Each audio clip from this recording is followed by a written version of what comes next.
शीतल तेजवानीला अटक करण्यात आली आहे। शीतल तेजवानीच्या समोरचा सुद्धा अडचणींचा डोंगर आता वाढलेला आहे। पोलिसांनी शीतल तेजवानीच्या पुणे आणि पिंपरी चिंचवडमधल्या घरांची झाडाझडती घेतली।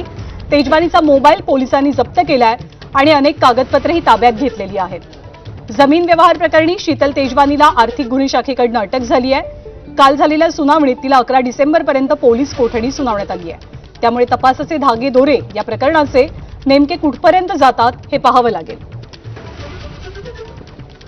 कोरेगाव पार्क या ठिकाणी शीतल तेजवानींचा एक फ्लॅट भाड्यानं होता। याकरता ईओडब्ल्यूची टीम या ठिकाणी आलेली होती। त्यांनी हाऊस सर्च घेतलेला आहे। हाऊस सर्चमध्ये काय सापडलं याबाबत ईओडब्ल्यूचे अधिकारी सांगतील आपल्याला। साधारणपणे गेल्या 1-1.5 तासापासून हाऊस सर्च चालू होतं। शीतल तेजवानींच्या घरी हाऊस सर्च चाललेलं होतं। याबाबत अधिकृत तपशील हा ईओडब्ल्यूचे अधिकारी देतील।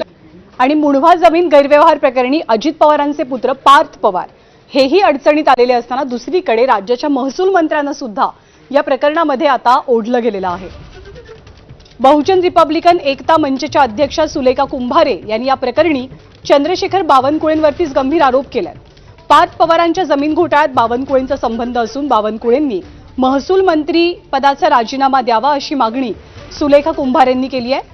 पुण्याच्या कोरेगाव पार्कातील 40 एकरांची जमीन अवघ्या 300 कोटीत विकत घेतल्याचा आरोप हा पार्थ पवारांवरती आहे। या जमिनीची किंमत बाजारभावानुसार 1800 कोटींची आहे। जमीन खरेदीवेळी स्टॅम्प ड्युटी चुकवत अगदी नगण्य स्टॅम्प ड्युटी भरल्याचा आरोप पार्थ पवार यांच्यासोबतच त्यांच्या सहकाऱ्यांवरती सुद्धा आहे। या प्रकरणी शीतल तेजवानी सध्या अटकेत आहे।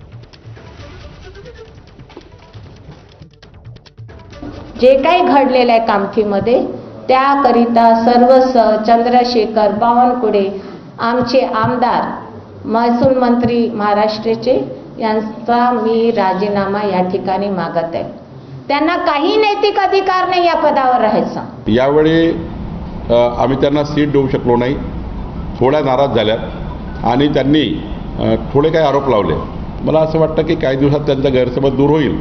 तशी आज मी सुलेखा ताईला लीगल नोटीस इश्यू केलेली आहे। त्यांना दुपारपर्यंत ती नोटीस मिळेल।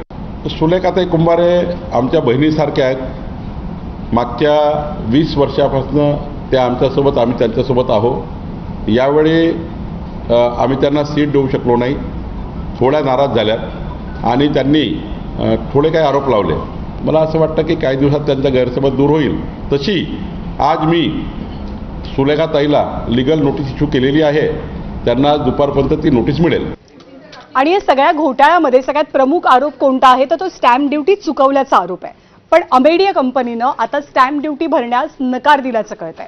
आम्हाला स्टॅम्प ड्युटी भरण्यापासून सूट मिळालेली होती, त्यामुळे मुद्रांक शुल्क भरण्यासंदर्भात अमेडिया कंपनी टाळाटाळ करत असल्याची माहिती आहे।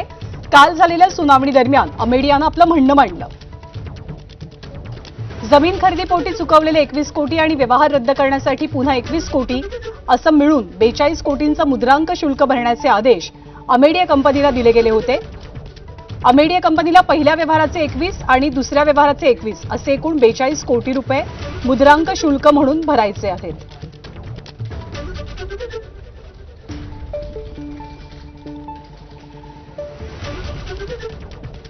अमेडिया कंपनीने तर थेट सांगितले की ते स्टॅम्प ड्युटीचे 21 कोटी रुपये भरणारच नाहीयेत। आता तर खरं त्यांच्यावर तात्काळ दिवाणी आणि फौजदारी हे दोन्ही खटले दाखल करणं गरजेचं आहे।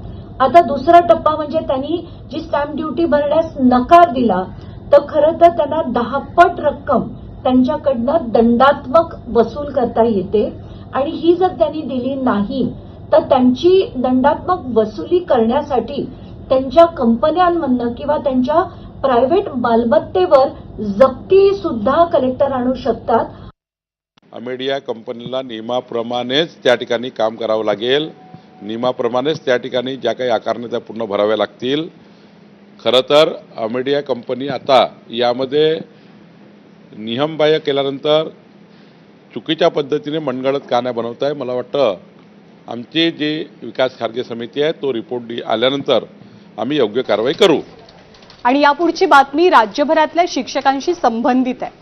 राज्यभरातल्या शिक्षकांना टीईटीची परीक्षा ही अनिवार्य करण्यात आली आहे।